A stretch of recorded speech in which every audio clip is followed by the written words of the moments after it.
Hi guys, நான் உங்கள் ID smile. இப்போ நம்ம என்ன பண்ணி பார்க்க போகிறோம்னா மாமன் அப்படிங்கிற படத்தை பார்க்க போகிறோம். யாரு யாரை விட்டு போனாலும் நான் ஒன்றை மட்டும் விட்டு போயிடவே மாட்டேன்டா.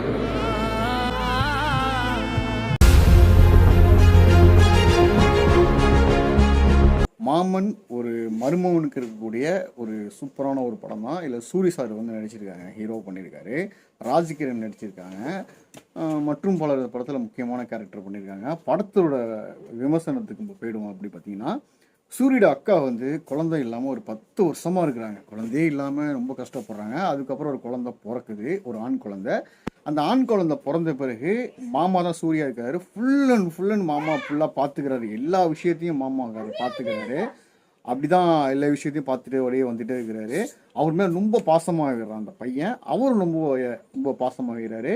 இது ஒரு கட்டத்தில் இப்படியே போயிட்டு இருக்கும்போது சூரிக்கு ஒரு மேரேஜ் ஆகுது, லவ் மேரேஜ் ஆகின பிறகு அவர் என்ன நினைக்கிறாருன்னா, எப்போ பார்த்தாலும் அந்த பையன் தான் கூட இருக்கிறான். ஓகேவா, சொல்ல போனால் ஃபர்ஸ்ட் நைட் போகும்போது சரி, எங்கே போய் படுக்கும், எங்கே இருந்தாலும் கூட தனி நைட்டு படுக்கும் போதும் கூட படுத்துக்கிற மாதிரி ஒரு டிஸ்டர்பன்ஸாக அங்கே ஹீரோயின் நினைக்கிறாங்க.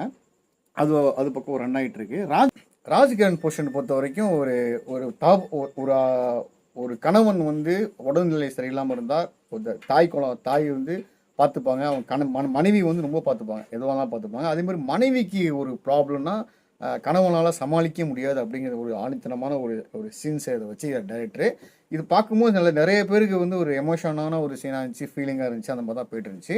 அதுக்கப்புறம் அந்த சூரிக்கே உயிரோடு இருக்கும்போதே மாலை போட்டு அக்காக்காரங்க அது பண்ணும்போது எதனால அந்த கேரக்டர் வச்சிருக்காரு டைரக்டரு. சாமி மாதிரி சூரிய நினைச்சி அந்த அக்கா வந்து அப்படி ஒரு தம்பி மேலே ஒரு பாசத்தை காமிச்சிருக்காங்க. அதுமாரி கேரக்டர் இருந்துச்சு.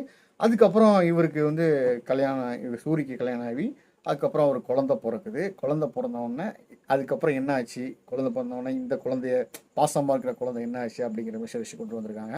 படம் பார்க்குறதுக்கு சூப்பராக இருந்துச்சுங்க. ஒவ்வொரு ஆடியன்ஸும் வந்து மெயினாக வந்து ஃபேமிலி ஆடியன்ஸ் போய் பார்த்துக்கிட்டே இருக்கலாம் படத்தை. அவ்வளோ சூப்பராக இருக்கும். அவ்வளோ என்ஜாய் பண்ணி பார்க்கலாம் படம். ஒவ்வொரு சீனுமே வந்து எப்படின்னு சொன்னால் ஒரு ஃபீலிங்காக இருக்கும். நமக்குள்ளே நடந்த ஒரு கதை மாதிரி இருக்கும்.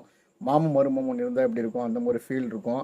ரெண்டாவது பார்த்தீங்கன்னா ஒரு அழுகை வந்துக்கிட்டே இருக்கும், ஒரு எமோஷன் இருக்கும். ஒவ்வொரு சீனும் வந்து கனெக்ட் ஆகி நமக்குள்ளே படம் கிளைமேக்ஸ் செகண்ட் ஹாஃப்லாம் சூப்பராக இருக்குங்க. நம்ம வந்து படத்துக்குள்ள நம்மளே நுழைஞ்ச மாதிரி இருக்கும். அது அப்படியே நம்ம உள்ளே போன மாதிரி இருக்கும். ஒவ்வொரு சீன் பார்க்கும்போதும் சரி, கண் கலங்கும், ஃபீல் இருக்கும், கண்ணை கசங்க வைக்கும், கண்ணீர் விடும், அழுக வரும், ஃபீல் வரும். அந்த மாதிரியான ஒரு நல்ல ஒரு ஃபேமிலி ஸ்டோரியை மையமாக எடுத்து சூரி சார் நடிச்சிருக்காரு. சூரி சார் நடிப்பு வந்து சூப்பராக இருந்துச்சுங்க.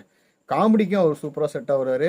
பட்டு ஹீரோவுக்கும் நல்ல கேரக்டராக பண்ணியிருக்காரு. நம்ம சூரி கூட மனங்குத்தி பருவ, தேசிங்க ராஜா, அப்புறம் வெள்ளக்கார துறை 3 படத்தில் நான் ஆக்ட் பண்ணியிருக்கேன். நல்ல மனிதர், ரொம்ப பிடிக்கும். என் இஸ்மாயிலாம் அவர் கண்டிப்பாக தெரியும். ஓகே, இந்த இடத்த சொல்லிக்க விருப்பப்படுறேன்.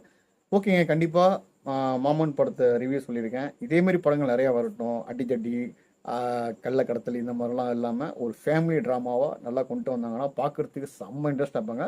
பட்ஜெட்டும் ஓரளவு கம்மியாகவும் இருக்கும், படக்கதை நல்லாவும் இருக்கும், பார்க்கறது சூப்பராக இருக்கும். மாமன் படத்தோட ரிவ்யூ சொல்லியிருக்கேன். கண்டிப்பாக பிடிச்சினா ஒரு லைக் பண்ணி, ஷேர் பண்ணி, சப்ஸ்கிரைப் பண்ணி பில்லாக தட்டி விட்டுருங்க. அடுத்த நல்ல வீடியோ சந்திக்க விடைபெறும். பாய்.